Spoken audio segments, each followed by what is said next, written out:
Hello students, कैसे हैं आप।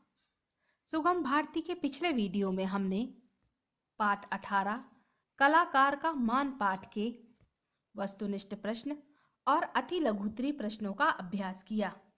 आज हम लघुत्तरी प्रश्नों का अभ्यास करेंगे। लघुत्तरी प्रश्न का प्रश्न तीसरा है, निम्नलिखित प्रश्नों के उत्तर 3 वाक्यों में लिखिए। प्रश्न का, राजा ने साधु के पास कौन सा संदेश भिजवाया। इसका उत्तर है, साधु बहुत अच्छा संगीतज्ञ भी था। जब राजा को साधु की उस विशेषता का पता चला तो उसकी इच्छा भी साधु का संगीत सुनने की हुई। राजा ने अपने 2-3 अनुचरों को साधु को बुलाने भेजा। साधु के पास पहुंचकर उन लोगों ने राजा का संदेश सुनाया और फिर कहा, आपका सौभाग्य है महात्मा जी, जो आपका संगीत सुनने की राजा ने इच्छा प्रकट की है। यदि आपका संगीत पसंद आ गया तो आपको मुंह मांगी रकम मिल जाएगी। महाराज निहाल कर देंगे आपको। प्रश्न खा है, संयोग और प्रयत्न से पैदा किए गए संगीत में क्या अंतर है। इसका उत्तर है, जिस संगीत को राजा सुनना चाहता है वह संगीत तो कभी-कभी संयोग से ही बन पड़ता है। प्रयत्न से पैदा किया हुआ संगीत राजा को प्रसन्न ना कर सकेगा। अगला प्रश्न है, कलाकार की शर्त क्या थी।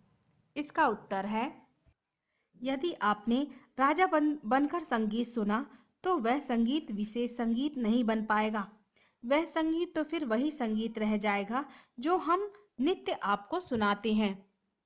यदि आपको संगीत सुनना ही है तो न केवल पैदल बल्कि इन राजसी वस्त्रों को उतारकर आपको स्वयं साधु के पास पहुंचना होगा। अगला प्रश्न है, संगीतकार की किस युक्ति से साधु ने गाना शुरू किया। इसका उत्तर है, संगीतकार ने राजा को झोपड़ी के बाहर बने चबूतरे पर बिठा दिया और स्वयं भी उसके समीप ही बैठकर अपनी वीणा के तार मिलाने लगा और जानबूझकर गलत ढंग से राग अलापना शुरू कर दिया।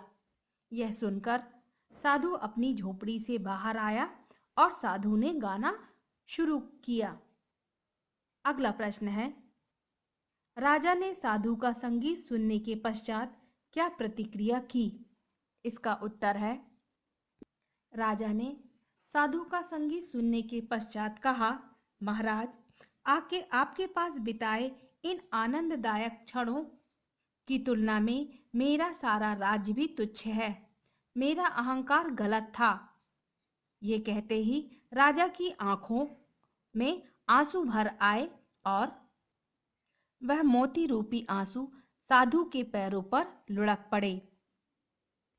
भाषा की बात का प्रश्न चौथा है, निम्नलिखित शब्दों के शुद्ध उच्चारण कीजिए। मेरे साथ दोहराएं।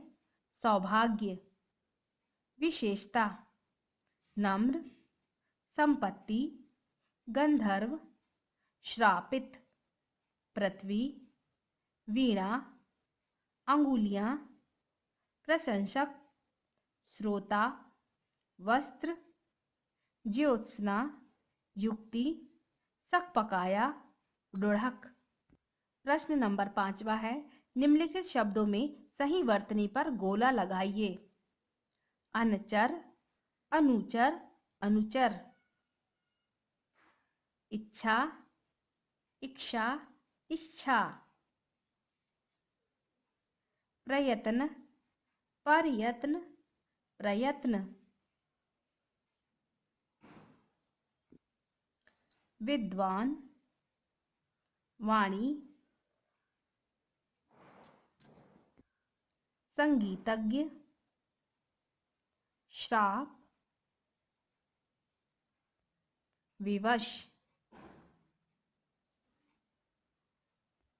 प्रश्न नंबर 6वां है, निम्नलिखित वाक्यों के रेखांकित शब्दों में कारक पहचान कर लिखिए।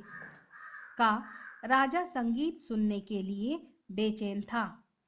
रेखांकित शब्द सुनने के लिए में संबंधवाचक संबंध कारक है। खा है, राजा ने साधु को बुलाया। रेखांकित शब्द साधुकों में संप्रदान कारक है। गा, मंत्री ने राजा का संदेश सुनाया। रेखांकित शब्द मंत्री ने में कर्ता कारक है। और घा है, राजा की आंखें भर आई। इसके रेखांकित शब्द राजा की में संबंध कारक है। सो स्टूडेंट्स, आज के लिए इतना ही। आज का आपका होमवर्क है, इन प्रश्नों का पुनः अभ्यास करें और इन प्रश्नों को उत्तर सहित अपनी उत्तर पुस्तिका में लिखें। Okay students.